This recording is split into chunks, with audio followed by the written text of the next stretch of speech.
Allora, io mi presento, mi chiamo Andrea Cocco e sono il referente per la lista Pace, Terra, Dignità in Sardegna. Quindi coordino, diciamo, le attività per, in questo caso specifico per la raccolta delle firme e poi insomma per tutte le altre attività che stiamo ponendo in essere. Vi voglio dire due parole, non le ho preparate ma parlo un po' a braccio. Mi dicono, la vostra lista è una lista che parla di pace, ma il mondo ha problemi più seri della pace. E secondo me invece non è vero, anzi il problema della pace è un problema centrale, è un problema fondamentale, perché per esempio anche in Italia lo vediamo, la spesa per gli armamenti è aumentata proprio in modo spropositato e quei soldi che vanno negli armamenti per prepararci alla guerra fondamentalmente, come dice anche il Consiglio europeo, perché dice non solo una preparazione militare ma anche una preparazione della popolazione civile, non so se l'avete sentito, sono risorse economiche tolte a che cosa? Alla sanità, al lavoro e alla società in generale. Quindi il problema della guerra è un problema centrale, è un problema centrale. Noi come lista non siamo, e io personalmente non voglio essere, diciamo, non mi voglio mettere la maglia di una o di un'altra squadra, inteso come buoni o cattivi, cioè per me questa distinzione in guerra non esiste. Infatti, cioè, non è una partita dove alla fine ci sarà un vincitore, non vincerà nessuno, non vincerà nessuno, in guerra non vince nessuno, perché alla fine chi pagano sono i popoli di una squadra e i popoli dell'altra squadra, i bambini, gli anziani, le famiglie distrutte che non avranno un futuro. E ovviamente poi questo cosa comporta? Comporta il fatto che tutte le persone per avere la speranza di un futuro scappano e quindi noi abbiamo i flussi migratori sempre più consistenti. E però vediamo il problema solamente come i flussi migratori, non capiamo che è tutto collegato, è tutto un sistema. Al sistema di che cosa? Il sistema guerra che sta diventando fondamentalmente un sistema economico. C'è un sistema di acquisizione di terre per prendere risorse naturali, perché magari nel tuo stato finiscono oppure conviene più impossessarsene illegalmente con la guerra piuttosto che andare a comprarle o in una logica di mercato comune.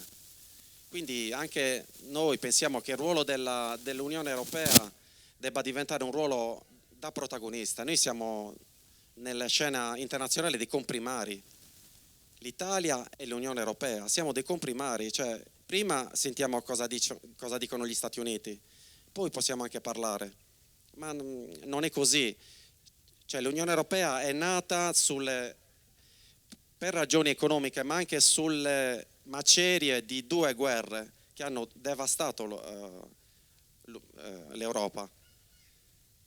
E pensavamo c'era questo sogno, mai più guerre nell'Europa, però cioè, dobbiamo avere un ruolo attivo e lo stiamo perdendo, quindi noi vogliamo mettere al centro queste tematiche. Poi qua in Sardegna abbiamo le tematiche ovviamente legate alle energie rinnovabili, adesso c'è l'assalto alle nostre terre per quanto riguarda fare campi eolici, campi fotovoltaici, nel disprezzo più assoluto delle regole fondamentali, delle autorizzazioni, delle valutazioni ambientali. Questo non va bene perché questa energia, cioè queste infrastrutture alla fine non ci portano ricchezza, non portano nulla se non devastazione dei nostri campi, inquinamento delle falde. Noi paghiamo addirittura anche spesso e volentieri il kilowattora più alto di altre parti della penisola. Come? Venite a produrla qua in Sardegna perché abbiamo un tempo bellissimo, abbiamo il sole, abbiamo il vento e poi siamo costretti a pagare l'energia più di altri. Un altro tema è quello delle servitù militari. Abbiamo un carico delle servitù militari del 65-70% rispetto a tutta Italia. Ci sono anche nelle nostre fila, c'è Elisa Moni, che oggi non è potuta venire, che è una vedova di una persona che è morta di un aria impoverito per il solo fatto di avere un campo che lui coltivava a fianco alla base militare, alla base di esercitazioni, insomma, alla base militare di Teulada. Quindi voi capite che non è che quando spari bombe all'uranio impoverito, al torio, a Teulada, a Quirra, a Capofrasca, diciamo, la situazione finisce lì. No, queste cose si spargono per l'aria, ci inquinano. Io adesso sto vivendo una cosa molto da vicino che ha colpito mia moglie. Chi è nato nell'85, di questi lì, dicono che siano figli di Chernobyl. Mia moglie ha avuto un problema alla tiroide.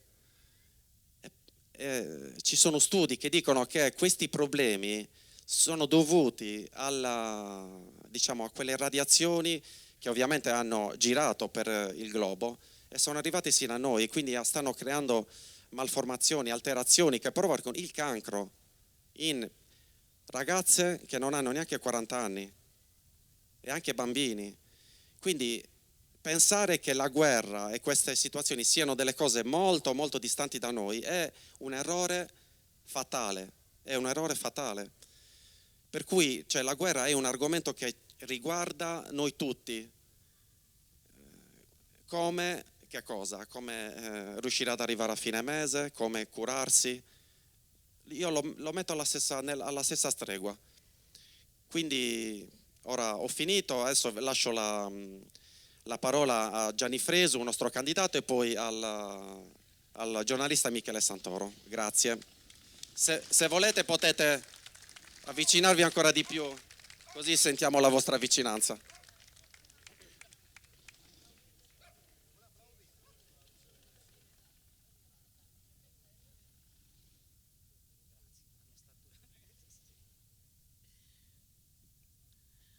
Buongiorno a tutte e a tutti, mi sentite, sì?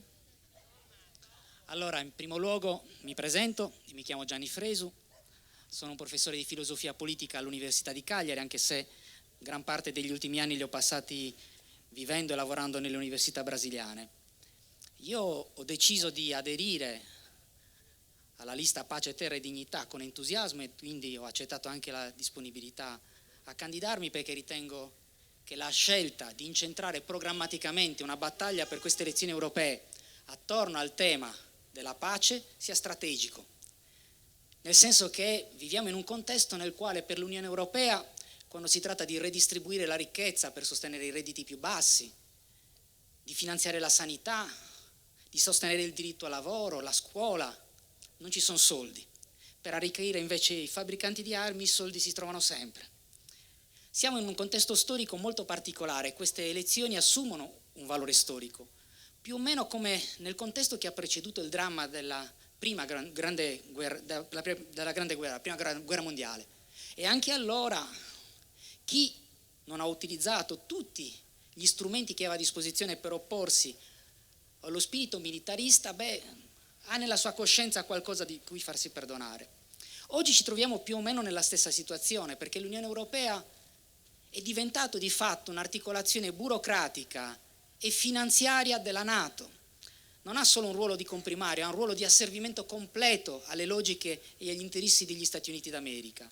E quindi anziché assumere il ruolo di terzietà nel conflitto tra poli che si contrappongono, dunque seguendo i suoi interessi, ha deciso di sposare totalmente gli interessi degli Stati Uniti d'America, anche se questo va contro gli interessi del popolo europeo.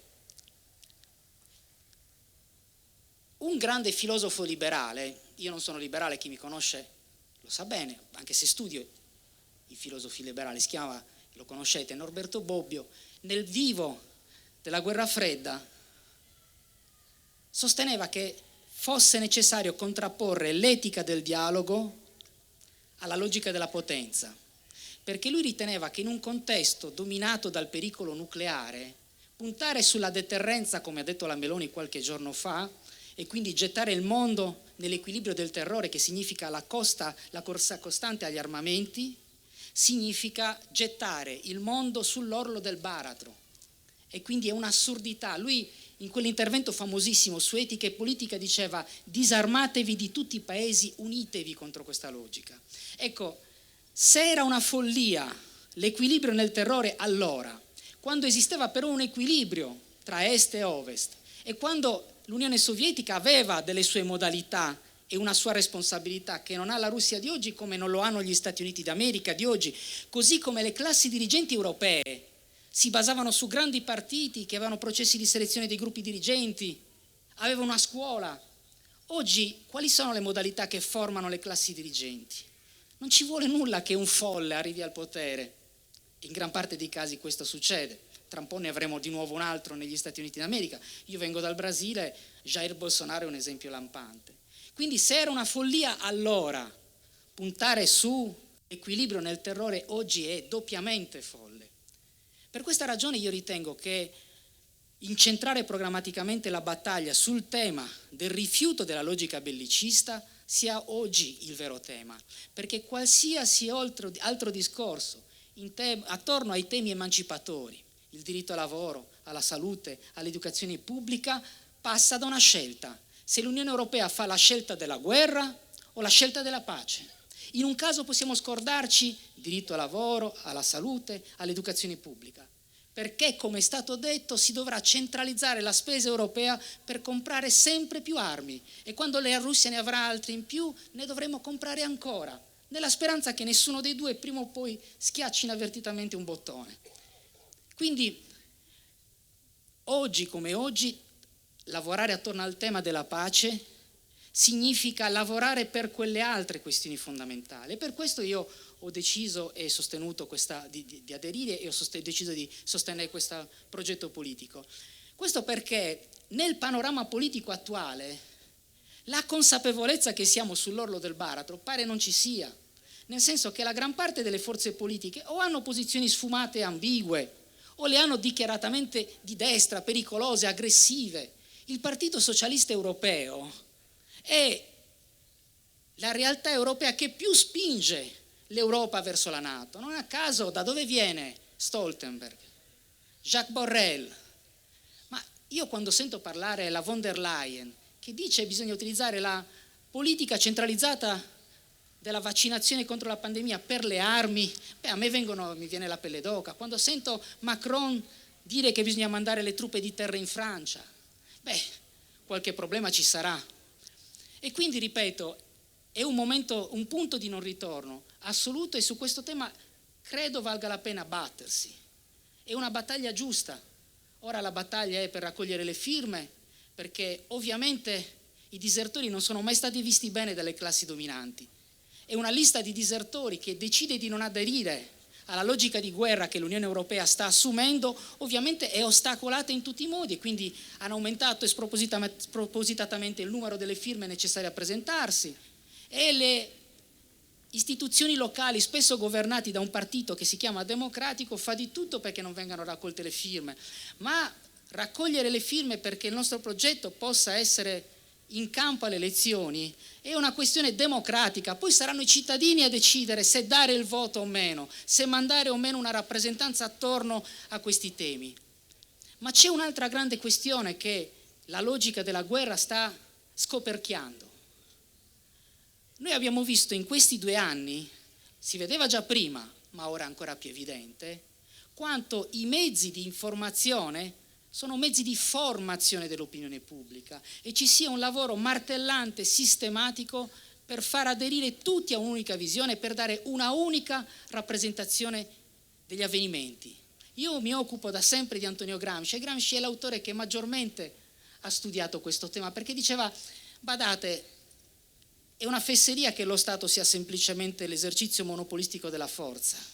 La magistratura, la polizia e l'esercito. Lo Stato è solo la trincea più avanzata, dietro la quale c'è una robusta linea di trincee e casematte, espressione dell'egemonia delle classi dirigenti. E lui diceva: la società civile non è separata dalla società politica, gli apparati privati dell'egemonia, le grandi fondazioni culturali, i mezzi di comunicazione di massa sono i commessi dei rapporti di dominio sul piano politico. E quindi Gramsci diceva: nel mondo moderno, quando uno Stato necessita di far passare un provvedimento antipopolare, non ha più bisogno di mobilitare i militari, di fare i colpi di Stato. No, centralizza gli elementi di formazione dell'opinione pubblica, mobilita i suoi intellettuali che sistematicamente, giorno dopo giorno, porranno la questione fino a quando anche quelli che supereranno le conseguenze di quella scelta la assumeranno. Non Gramsci, ma un altro autore liberale come Tocqueville diceva: il dispotismo delle opinioni è il maggior pericolo della libertà e il problema più grosso è che la tirannia delle maggioranze porta a creare un circolo attorno alla maggioranza. Se tu sei dentro quel circolo hai diritto di cittadinanza, se no non sei nessuno.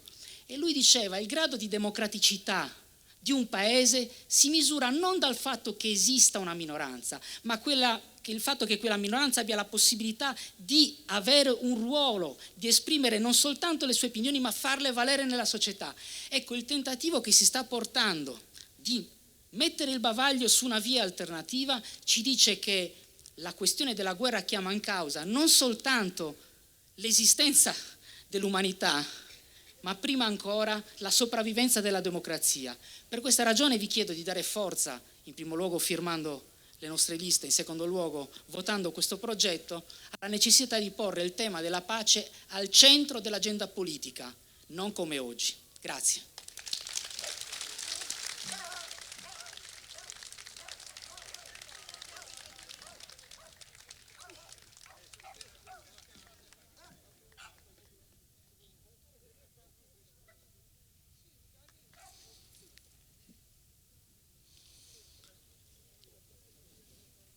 È da un po' di tempo che cerco di svelare le bugie che ci vengono raccontate sulla guerra. La prima grande bugia che ci viene raccontata è che la guerra possa avere delle finalità morali. Da molto tempo l'umanità ha capito che questa era una colossale bugia. Soprattutto l'ha capito quando è finito la Seconda Guerra Mondiale. E quindi ci trovavamo di fronte a un paese già sconfitto, che era il Giappone. La guerra era finita, le sorti della guerra erano segnate. Però l'umanità allora, che aveva studiato un'arma micidiale per poter porre fine al pericolo Hitler, la bomba atomica, decise comunque di adoperarla. La cosa importante che dobbiamo ricordare tutti è che il Presidente degli Stati Uniti si trovò di fronte ad un bivio. Ovviamente gli scienziati che avevano messo a punto quell'ordigno solo perché volevano fermare Hitler indicarono come strada di scegliere come obiettivi degli obiettivi militari, basi navali, fortini, luoghi nei quali si concentravano ancora resistenza di soldati in armi. Ma il Presidente degli Stati Uniti scelse 2 città e le bombe furono sganciate su 2 città, con la conseguenza che centinaia di migliaia di bambini, di donne, di vecchi, in quel momento con l'esplosione e poi molte centinaia di migliaia negli anni che vennero dopo, per le conseguenze di quelle esplosioni nucleari, furono colpiti, perché la guerra ha una sola finalità: annientare il nemico, distruggerlo, togliere al nemico qualunque volontà di resistenza, umiliarlo fino al punto che non abbia più la forza di sollevare la schiena e di riprendere la sua identità. E fu allora che quegli scienziati, non solo Einstein, che l'aveva capito forse in precedenza, ma quegli scienziati stessi che avevano prodotto quell'ordigno di distruzione, furono l'avamposto di un grande giuramento che l'umanità fece. Siamo praticamente dei topi che hanno costruito una trappola per topi. Non dobbiamo più usarla. Dobbiamo capire da questa distruzione che abbiamo portato avanti in questo momento che va celebrato un giuramento dell'umanità contro la guerra. L'altra questione è che ci siano guerre che si fanno per portare la democrazia nel mondo. Avete visto che tutte le guerre che sono state portate avanti praticamente dalla fine della seconda guerra mondiale in poi, non ce n'è una che abbia prodotto un risultato democratico in nessuna parte del mondo. Ma adesso noi stiamo osservando gli effetti della distruzione in Ucraina. Raccontavo ieri le cifre di questa distruzione.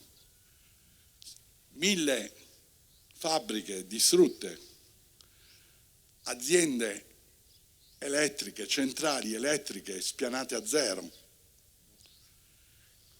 il 40% dei terreni agricoli che non è più coltivabile, il mare di Azov nel quale non nascono più pesci, tutte le falde acquifere inquinate, i veleni più terrificanti che voi potete immaginare, dall'uranio impoverito a qualunque altro tipo di veleno, sparsi nell'aria.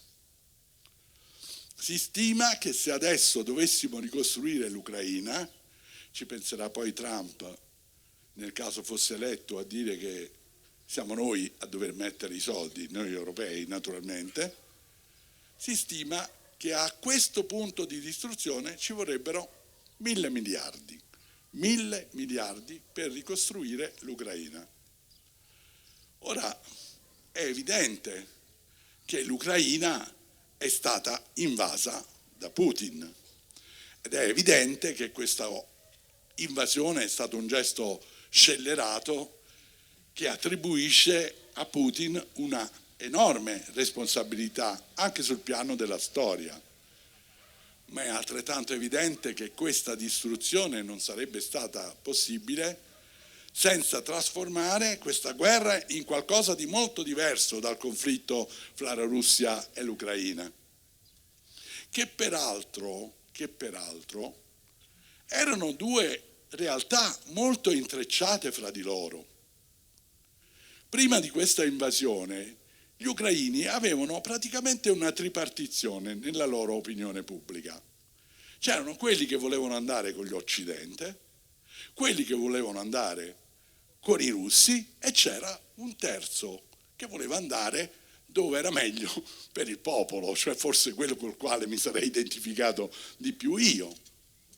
È evidente che dopo una distruzione come questa e dopo che è stato creato un muro tra l'Ucraina e la Russia di cadaveri, 500.000 vittime tra morti, mutilati, feriti, eccetera, è evidente che adesso questa situazione non c'è più.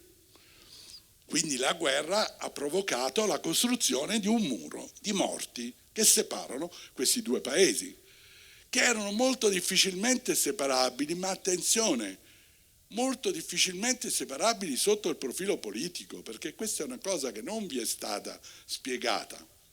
Ovvero che quando i russi facevano un gesto che aveva a che vedere col Donbass o con l'Ucraina, le ripercussioni di questo gesto di Putin erano all'interno della Russia. Cioè che quelli che facevano la lotta a Putin in Russia, perché ci sono quelli che fanno la lotta a Putin in Russia, no? Vorrei che questo fosse chiaro, diciamo, a quelli che ci ascoltano, no? Tanto è vero che non lo sappiamo bene che cosa è successo in quel famoso attentato, no? non solo perché potrebbero essere stati i servizi ucraini o americani, ma potrebbero essere stati gli avversari di Putin in Russia ad aver provocato una strage di quel tipo lì. Le ripercussioni erano enormi, cioè se Putin, che si poneva a livello internazionale come il difensore dei russi, e il difensore dei russi che sono nelle altre repubbliche, tipo anche l'Ucraina, avesse ceduto su questo livello, cioè Putin avrebbe perso, diciamo, il controllo della situazione nella quale lui stava. E viceversa, se gli ucraini non avessero condotto le cose in maniera tale da poter governare in maniera corretta la contraddizione con Putin, avrebbero perso il controllo del popolo ucraino, perché ci sarebbe stata una parte consistente che si sarebbe spostata a favore di Putin.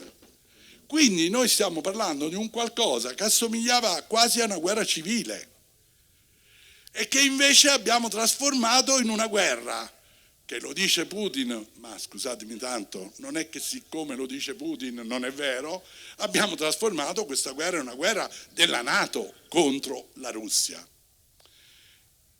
Ora, quando questo è successo, io ho cercato di dire allora, qualcuno di voi che mi ha sentito in televisione forse se lo ricorderà, se tu destabilizzi una parte così importante del mondo come la Russia, che peraltro al suo interno ha 145 etnie differenti, che possono ribellarsi al potere centrale, creare stati autonomi, creare conflitti locali, se tu vai a creare una destabilizzazione in quest'area, gli effetti che tu avrai a catena nel mondo sono imprevedibili.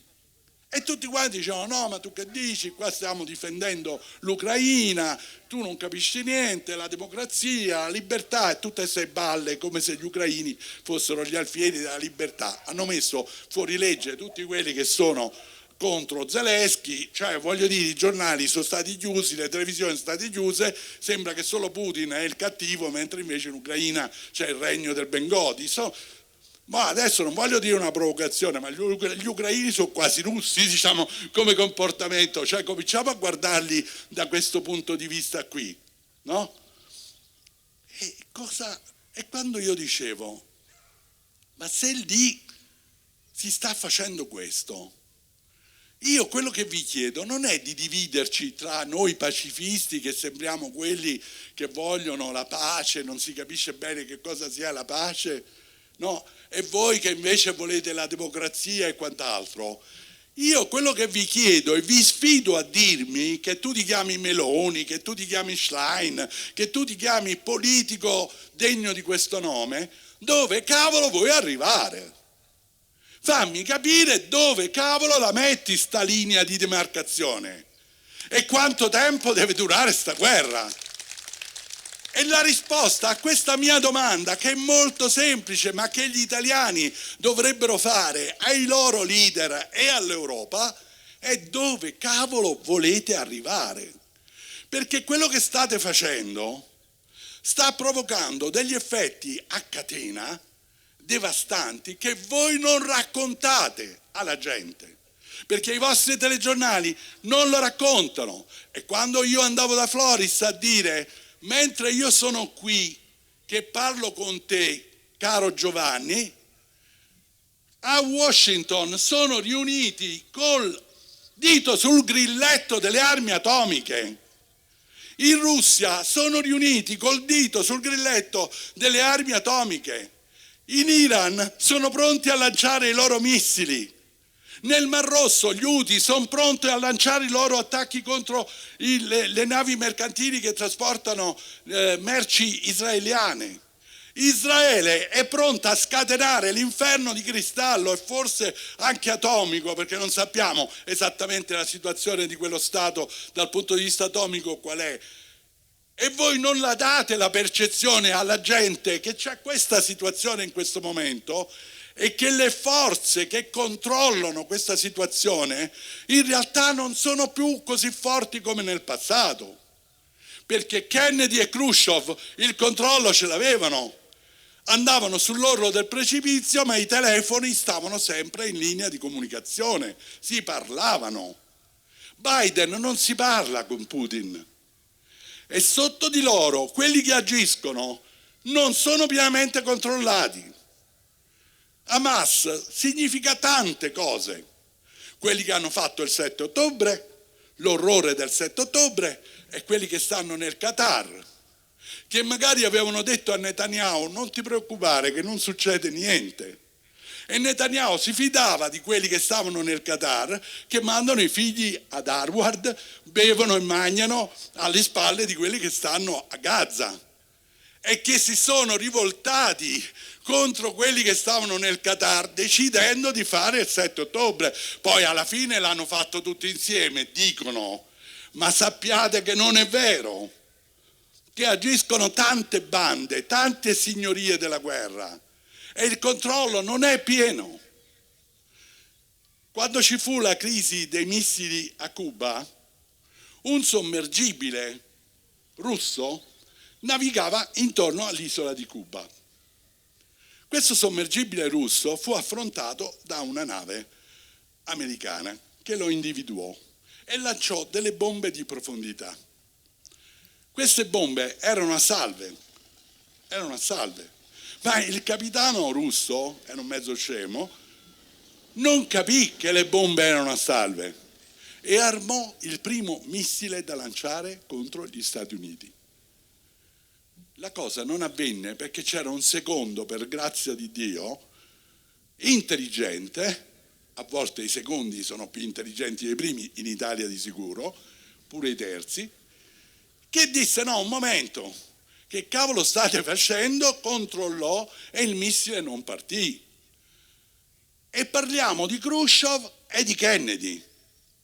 Non parliamo di una situazione quale quella attuale, dove i politici contano come due alla briscola, perché come raccontavo ieri a Sassari, negli Stati Uniti, per esempio, 3 società finanziarie controllano 1/3 del PIL. 3 società finanziarie controllano il PIL degli Stati Uniti, il prodotto interno lordo, hanno azione nel 96% delle aziende più importanti. E tra queste metteteci i giornali, metteteci la comunicazione, metteteci la Disney, metteteci Comcast. Controllano l'informazione. Prima non era così, non c'era questa concentrazione di potere che rende i politici dei nanerottoli. Ma secondo voi perché si trovano uno di 80 anni contro un altro di 80 anni?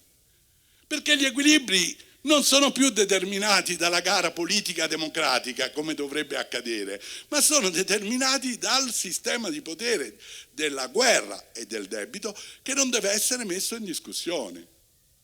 Quindi adesso gli iraniani hanno attaccato e voi avete finalmente saputo la verità che io vi racconto da mesi, da anni, che Biden si è dovuto andare a mettere dentro il cavolo di rifugio antiatomico.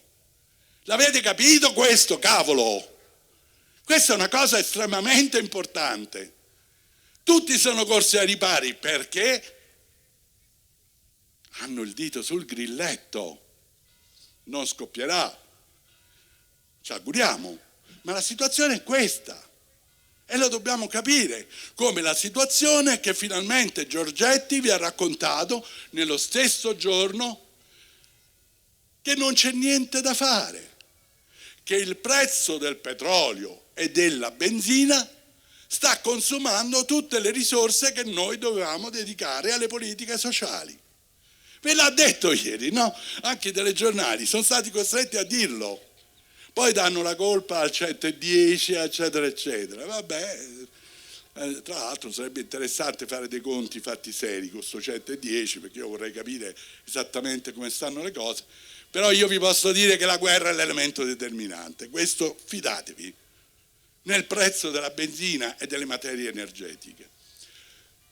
E dovete sapere che è una cosa molto importante da capire, che il prezzo della benzina o del petrolio o delle materie energetiche, e stiamo attenti anche appunto a costruire qui in Sardegna, senza tener conto degli interessi della popolazione locale, delle strutture che poi saranno dominate, anche queste da oligopoli, anche queste da figure che sono esterne agli interessi della popolazione. Bisogna che la popolazione abbia il pieno controllo di quello che si fa, anche sulle energie alternative e di come si fa, perché altrimenti ci fottono, c'è poco da fare.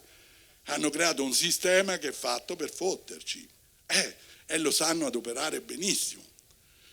Ma quando tu vai sul mercato a comprare la benzina, non funziona più come ai vecchi tempi, che dici, oh, qui c'è un sacco di benzina oggi, quindi il prezzo scende. No, qui c'è poca benzina oggi, quindi il prezzo sale. Questo è il mercato, no?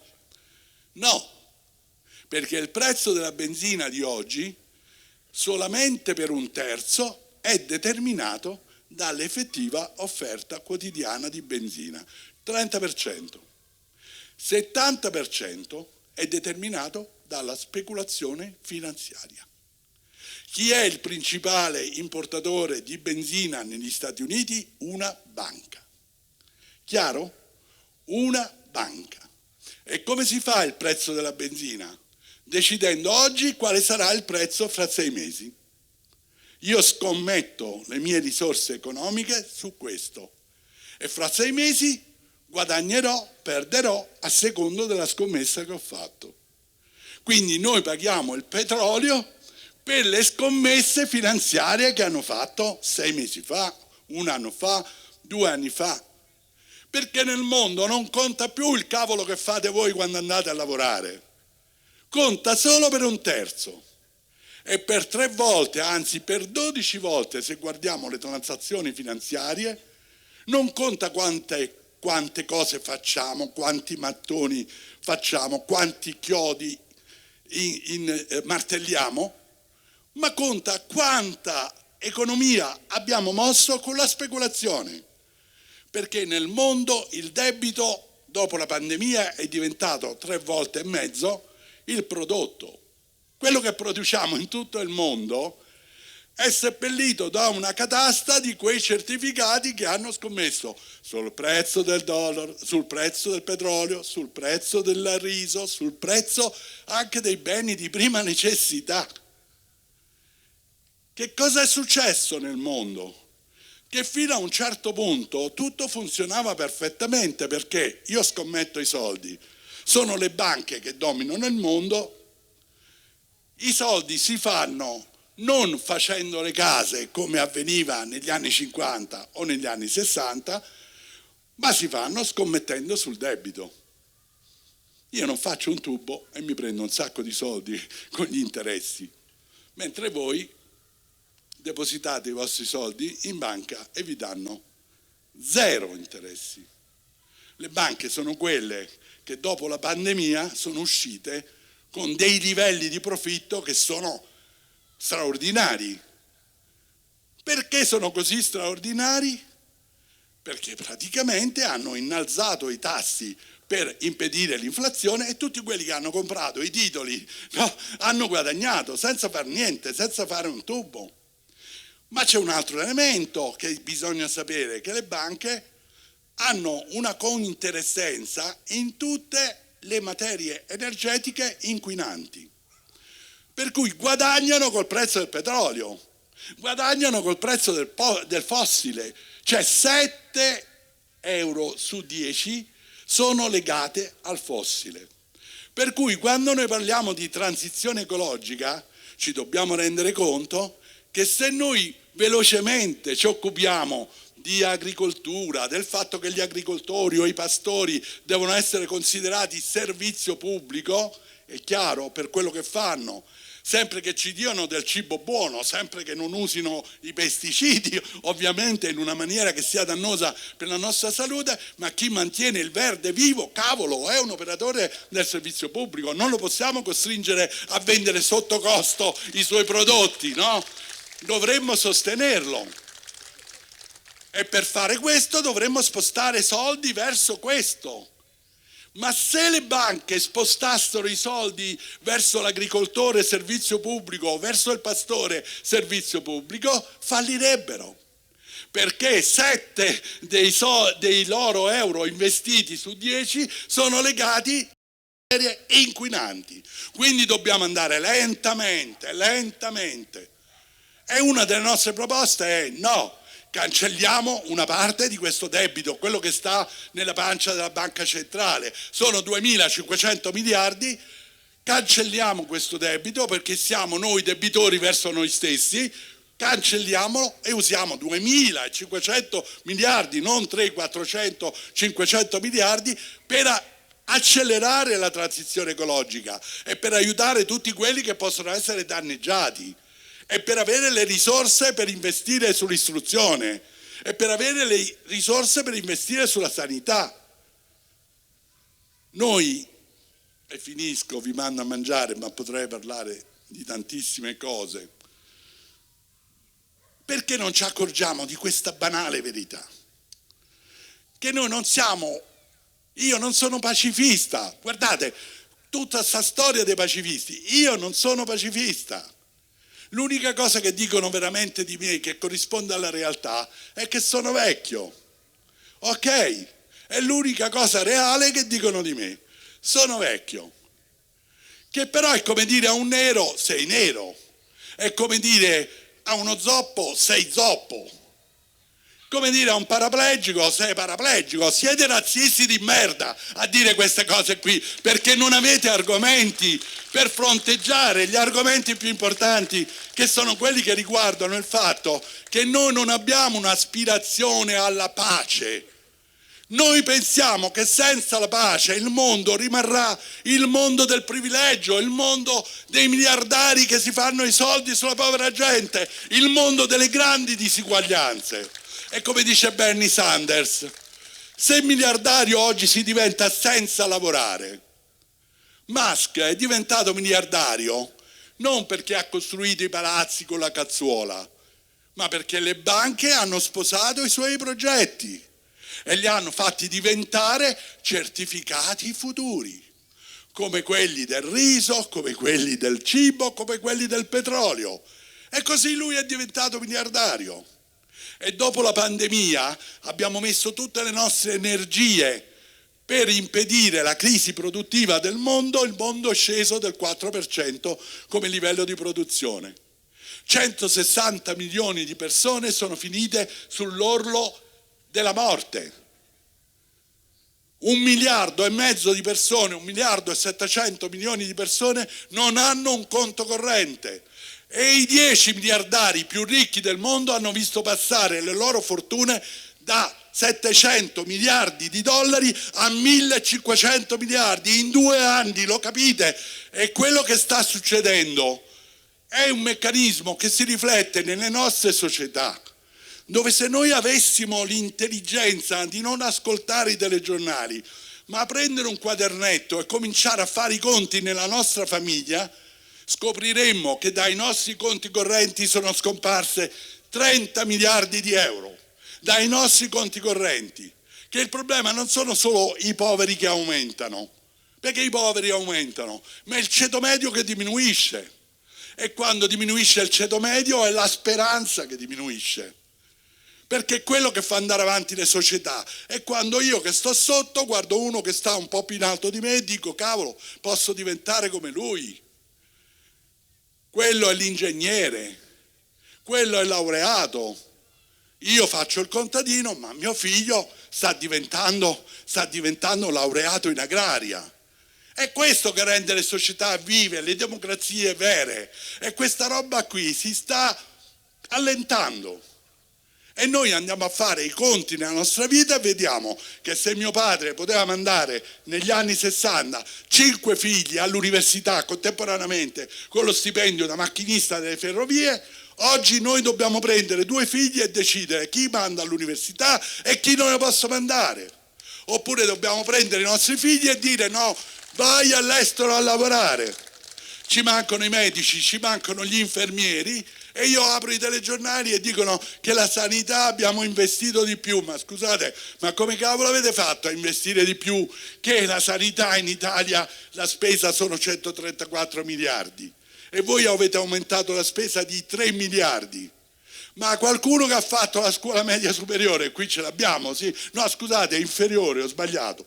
La scuola media è inferiore. L'inflazione è stata al 7%. Lo sappiamo fare il conto del 7% su 134 miliardi? Fanno 3 miliardi. Ma come fanno a fare 3 miliardi? Che poi c'è anche l'aumento dei costi. È chiaro che sarà tagliata la spesa. È certo che la Todde ha ragione quando vi dice che la TAC ci vuole tutto il tempo che ci vuole, ma io vorrei capire dal PD come cazzo farete a ridurre i tempi della TAC se continuate a fare la guerra. Ciao, questa cosa qui ce la dovete spiegare, dovete venire a spiegarcelo. E allora il punto, tra l'altro mi dicono, e io sono pienamente d'accordo su questa cosa, che è anche assurdo, si collegi elettorali come sono fatti, perché è vero che la Sardegna viene sempre penalizzata nella sua rappresentanza, bisognerebbe rivederli questi collegi. Quando ci venite a dire, e ho finito, ma tu, ecco anche una persona prima ha detto, tu dividi, ma cosa divido? Mi hanno portato a fare, a parte, scusate, io divido, ma vedevo che succede a Bari, non ho capito, sembra che siamo noi quelli che dividiamo, no? Non lo so, hanno trasformato la politica in un gioco di società, per il quale c'è una parte, me compreso, che rimane fuori perché gli fa schifo quella roba lì. Io non posso fare politica senza una visione di dove vogliamo andare, senza un programma di trasformazione economica. Questa è una politica fatta da chi ha i pacchetti dei voti.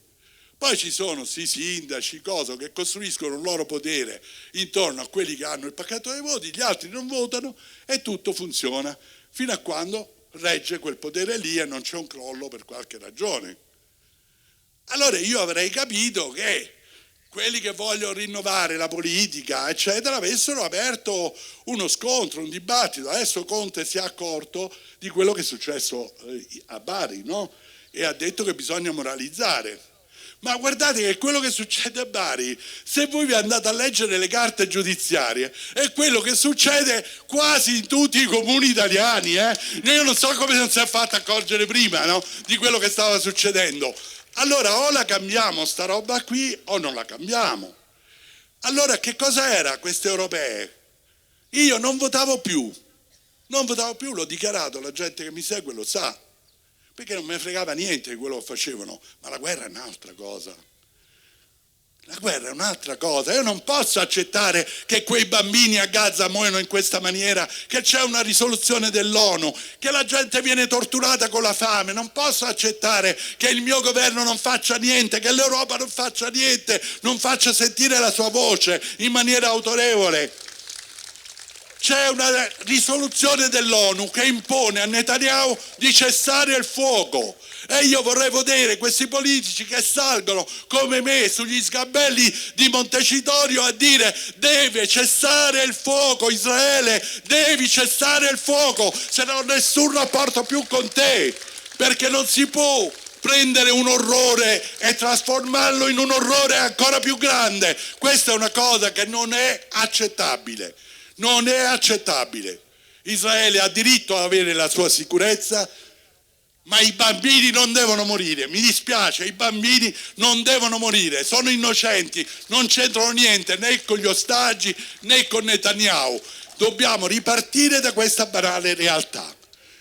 Allora volete che io mi metto qui e sto a aspettare i risultati elettorali? Ok, d'accordo, se voi decidete così non firmate.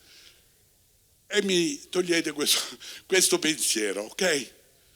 Non starò però a guardare se la Schlein prende mezzo punto in più o mezzo punto in meno, non me ne frega niente. Può prendere 19, 19 e mezzo, 20, 20 e mezzo, ma le cose restano quelle. Non cambia niente. E voi dite noi, 4 sfigati, possiamo cambiare le cose? Sapete qual è la notizia vera? Sì. Noi possiamo cambiare le cose. E perché? Perché loro contano sul fatto che noi non facciamo niente. Loro contano sul fatto che la maggioranza degli italiani che è contraria alla guerra poi si rassegna e dice tanto non si può fare niente.